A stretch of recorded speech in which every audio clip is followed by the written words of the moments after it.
The grim law of survival, hunt or be hunted, is suffocating the Ukrainian battlefield as convoys of Russian T-80s and armored vehicles, after a failed offensive attempt, are forced to flee in desperation. They hide in ruined hangars, convinced that the concrete roofs will sever the drone's control signals.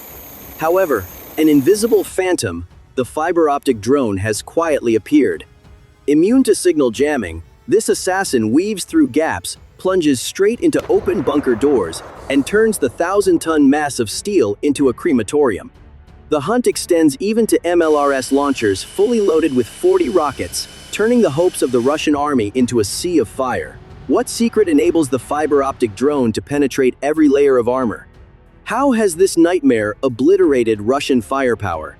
Let's dissect this bloody hunt in detail right up next. The roar of the gas turbine engines on the T-80 tanks echoed across a corner of the forest, signaling an ambitious mechanized assault by the Russian army. The tens of tons steel behemoths loomed forward, tearing through the tranquil silence with volleys of 125mm rounds and heavy machine gun fire. However, despite possessing overwhelming firepower, the Russian crews seemed to be falling into an underlying state of panic. Due to the dense foliage covering the surroundings, visibility from within the cramped compartments was restricted to an absolute minimum. Unable to pinpoint the exact locations of the Ukrainian ambush pits, Russian soldiers opted to fire frantically into the dark green thickets. This was not calculated suppressive fire, but blind shots stemming from an instinctual fear, in the hope that some random piece of shrapnel might stop the invisible hunters lurking behind the leaves. On the other side of the front line, the Ukrainian army displayed a terrifyingly cold composure. Instead of opting for a direct confrontation in a risky close-range firefight while the enemy held the advantage in armor, Ukrainian infantry units executed a shrewd tactical retreat. This was not a chaotic flight, but rather a calculated move in a life-or-death game of chess. They quietly left the frontline trenches, moving along carefully calculated routes to avoid being trapped between the Russian mechanized pincers. This retreat bore the nature of a preset trap. Ukrainian soldiers preserved their forces while simultaneously creating a false void, leading the Russian army to mistakenly believe they had gained control of the battlefield and extinguished all resistance from the anti-tank squads. As soon as they reached a safe position, the Ukrainian soldiers immediately transmitted the extremely precise coordinates of the Russian convoy back to the command center. At this point, the Russian crews, noticing that the firing pressure from the Ukrainian side had vanished, began to believe that their mission was accomplished, or at least that they had successfully dislodged the enemy from their positions. A fatal miscalculation was made. The Russian convoy turned its tracks, beginning a retreat process to regroup their formation. They believed that moving backward and hiding behind ruined structures would help them escape the line of fire of Ukraine's Javelin or Stugna-P squads.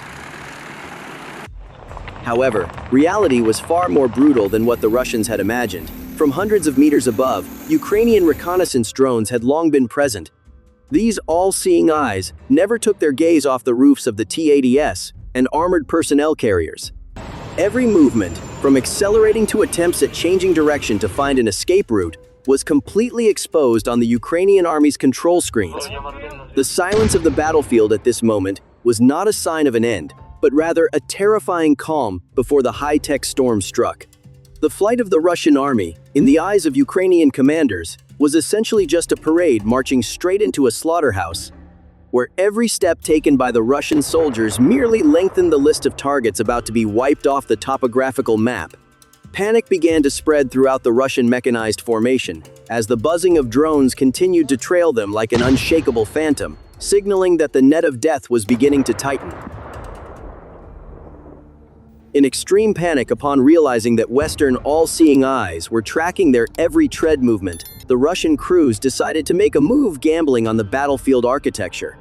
Ahead of them, an old hangar, half of its roof collapsed under the pressure of previous artillery strikes, appeared as a last lifeline. The armored personnel carriers and T-80 steel monsters roared, tearing through the mud to plunge into the gloomy darkness of the warehouse. For the Russian soldiers inside the steel armor, the concrete roof and thick walls were not merely physical barriers against shrapnel, but more importantly, a natural Faraday cage. They believed that this fortified structure would completely sever radio waves, causing conventional FPV drones to lose their control signals the moment they cross the threshold, forcing the adversary to abandon the hunt. However, that confidence quickly morphed into a deadly psychological trap. The Russian army was facing a new generation of weapons against which even the most modern electronic warfare (EW) systems were powerless. Fiber optic-controlled drones. Unlike traditional FPV models that rely on radio waves susceptible to jamming or physical obstruction, these Ukrainian monsters carried an ultra-thin spool of fiberglass cable behind them. This cable acted as a digital lifeline, transmitting ultra-high-resolution image data and control commands at the speed of light without leaving any electromagnetic trace. As the Russian vehicles lay motionless in the darkness of the hangar, seemingly safe from radar sweeps, the Ukrainian Phantom began to slowly approach. The Ukrainian drone pilot executed a masterful piloting technique, demanding breath-holding concentration. The drone did not dart forward at wind-tearing speeds as usual. It hovered, inching forward centimeter by centimeter through the cracks of the ruined roof. The operator had to maintain an extremely steady pace so that the fiber optic cable would not snag on rusty steel bars or protruding chunks of concrete. A single minor error could sever their only line of communication. The image transmitted back to the Ukrainian control station was astonishingly clear, allowing the pilot to observe even the scratches on the T-80s paintwork. This was the absolute advantage of fiber optic technology. It completely eradicated the static, typically seen when drones fly low or enter enclosed structures, turning the attack into a millimeter-precise surgical operation. Inside the hangar, another fatal mistake made by the Russian crews was exposed. Perhaps due to the stifling air following their flight, or out of a complacent belief that they had escaped the crosshairs, the Russian soldiers had left a hatch open on the roof of the armored vehicle. In military tactics, an open hatch is an invitation to death. The Ukrainian drone, guided by the hands of a battlefield artist, silently circled the flank of the vehicle, inspecting every crevice before locking its target onto the pitch-black hole on the steel roof. There was no intercepting gunfire, no timely resistance. The drone gently plunged straight into the cramped interior compartment, which housed the crew and ammunition crates. A bright orange fireball erupted from within, turning the $1,000 war machine into a mobile crematorium in a split second. The silence of the hangar was torn apart by a sharp explosion, marking the total collapse of the hopes for concealment that the Russian army had only just kindled. The neighboring T-80 steel masses, though not yet hit, now also became stranded and helpless in the concrete tomb they themselves had chosen as a shelter. The destruction did not stop at the columns of black smoke rising from the initial explosion. In Ukraine's modern combat mindset, a paralyzed Russian mechanized vehicle is only considered a half-completed mission. The drone operators understand clearly that if they only stop at damaging the track system or causing minor damage to the engine compartment, Russian technical rescue units will immediately arrive under the cover of darkness to tow these steel corpses back to the rear. After just a few weeks of repair, those T-80s or armored vehicles could return to the battlefield to continue sowing firepower. Because of this, an unwritten decree has been enforced. The coup de grace must be delivered, completely wiping the target off the list of recoverable assets. The ruthlessness of the hunter is demonstrated through how Ukraine coordinates the subsequent waves of FPV drones.